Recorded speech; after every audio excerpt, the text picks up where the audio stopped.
Bonjour. Euh, on continue notre petite balade dans le Rig Veda, mais aujourd'hui je vais vous parler des castes parce que apparemment tout le monde ne comprend pas tout dans cette histoire. Caste, c'est un mot portugais qui désigne deux choses totalement différentes, les Jati et les Varnas. Alors, les Varnas, c'est ce qui est défini dans le Rig Veda. Je vais revenir tout de suite pour détailler un petit peu. Et les Jati, c'est ce qu'on a maintenant, si vous voulez. C'est plus des corporations, par exemple, il y a des Jati de chauffeurs de taxi, il y a des Jati de porteurs de thé, des chaiwala. Il y a des Jati qui sont des peuples, les Bishnoi, je crois. Vous voyez, ça représente aussi les ouvriers. Enfin, il y a de tout, tout. Ça sert en même temps. euh, c'est un peu, ça a un rôle aussi social où il y a de l'entraide, etc. Mais ça, c'est récent. C'est pas récent, ça n'a pas démarré aujourd'hui ou hier, mais disons que ça doit dater du premier millénaire de notre ère, probablement. Hein. Il n'y a pas de trace de ces jati dans les Védas. Donc, et même dans le Mahabharata, je ne suis pas sûr qu'on en parle. Enfin, je ne le garantis pas. Donc, alors, les Varnas, par contre, et ça nous intéresse, c'est ce qui est défini dans le Rig Veda. Dans le Rig Veda, dans le 10e mandala, que je n'ai pas encore traduit, mais que j'ai lu en sanskrit, on a, dans le 10e mandala, le 90e hymne donne les quatre varnas. Les varnas, ça veut dire couleur. Jati, ça veut dire vie. Voilà, c'est pas la même chose. Les quatre couleurs du Purusha. Le Purusha, c'est l'humanité, si vous voulez. La vie humaine, l'organisation sociale, c'est l'humanité dans un cadre social. Euh, alors, elles sont de quatre castes, c'est quatre varnas, quatre couleurs. Il y a les brahmanas, donc ce qu'on appelle les brahmanes aujourd'hui, qui vient du mot de la racine bri, qui veut dire faire grandir. Donc, c'est ceux qui sont chargés de faire grandir l'esprit, puisqu'il n'y a que ça qui compte à cette époque-là. Euh, tout, euh, c'est donc tous ceux qui pensent, qui réfléchissent, et dont le métier, c'est l'esprit. Le métier. L'occupation, c'est l'esprit. Ils n'ont absolument pas le droit de travailler, ni de gagner, ni de chercher à gagner de l'argent. Ils ne doivent vivre que de ce qu'on veut bien leur donner. Voilà, théoriquement. Après, ça s'est gâté. Après, les brahmanes se sont mis à travailler, à être traders dans les banques, tout ça. Bon, mais après, ça s'est gâté. Après que le soma ait disparu. Euh, alors, en deuxième place arrivent les Rajanya. Alors là, je ne dis rien, on reviendra dessus.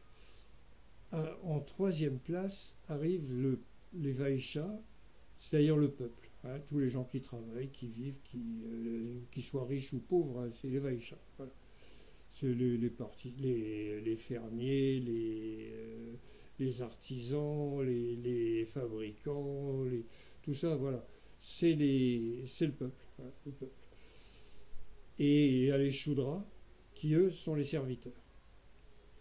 Alors, par exemple, un, un marchand de thé, lui, il va être un Vaisha, puisqu'il est marchand de thé, il a sa boutique, mais il va embaucher un serviteur, un gars pour aller faire le service, ce sera forcément et obligatoirement un Shudra. Personne d'autre ne peut essayer d'aller leur piquer leur boulot. Voilà. Donc, euh, si on veut, les Occidentaux, quand ils ont vu ça, ils ont vu les 4 castes comme ça, enfin les 4 varnas classés comme ça, ils ont dit donc les brahmanes sont supérieurs, les Shudras sont inférieurs. Eh bien, c'est pas tout à fait ça. Ça l'est même pas vraiment. Parce qu'en fait, rien ne dit que quelqu'un est supérieur. Là, seulement le Purusha, c'est l'homme cosmique, hein, si vous voulez. Donc il y a la tête en haut, le corps, donc la tête, c'est les brahmanes. Le corps, c'est donc la deuxième caste sur laquelle on va revenir, les Rajanya. Le peuple, c'est le corps. Donc les bras, c'est le Rajanya. Le corps, le peuple, et les pieds, c'est le Shudra. Alors donc les Occidentaux qui voient le mal partout ont déjà dit oh là là, c'est la classification, les castes supérieures, castes inférieures, etc. C'est pas aussi simple que ça, parce que rien ne dit dans le Rig Veda qu'il y a des supérieurs, qu'il y a des inférieurs. Au contraire, tout laisse à comprendre, tout laisse à, même dans les lois de Manu, vous voyez que les lois de Manu, c'est quand même ce qui définit les castes et puis les droits de chacun, les dharmas de chacun, etc. C'est très sévère. Hein. Et bien là, même là, ils disent qu'il faut respecter tout le monde parce que tout le monde est indispensable au fonctionnement de la société. Que ce soit les brahmanes qui s'occupent de l'esprit, que ce soit les Rajanya qui dirigent le pays, que ce soit le peuple qui le fait fonctionner, ou les serviteurs qui servent les autres, tout le monde est indispensable. Donc on doit respecter tout le monde. Et ça, c'est représenté par la svastika, où il y a 4 branches, mais on ne sait pas laquelle est le brahman. Ça représente les varnas, j'allais dire les castes encore. Ça représente les varnas.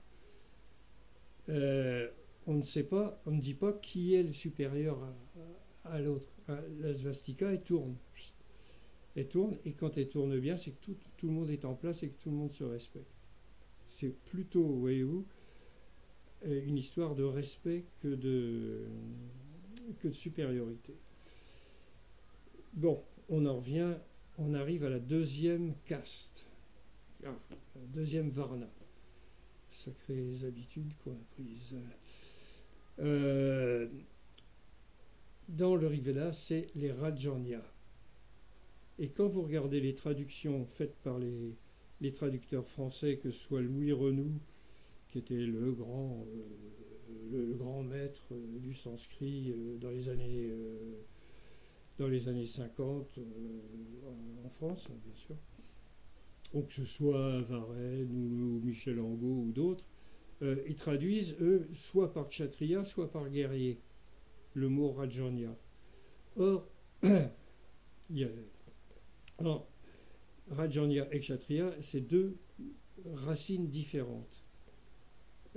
Kshatriya, c'est domination, suprématie, force, voilà, c'est guerrier. C'est ce qui donne après la case des guerriers, une fois la période du Rig Veda terminée, et une fois qu'il n'y a plus de soma. La violence est revenue, etc. Rajanya, la racine vient de Raj, qui a fait Raja, roi, etc. Ça veut dire régner, mais dans le sens gouverner, administrer, représenter, le boulot d'un roi, quoi. Mais ça ne veut pas dire qu'il est forcément guerrier, violent. Alors que les autres, les kshatriyas, oui, ça, pas de problème. C'est même leur devoir. Les Rajanya, lui, le Rajanya, il doit administrer. Par exemple, dans mon village, où il y a 500 habitants, le maire serait un Rajanya, un Raja. Le maire serait un Raja, mais absolument pas un Kshatriya. Parce que c'est un paysan très sympathique et qui s'occupe de son village, mais absolument pas un guerrier qui veut aller envahir Trébrident ou Saint-Nicodème. Vous voyez où? Vous savez pas où c'est? C'est dans le cœur de la Bretagne.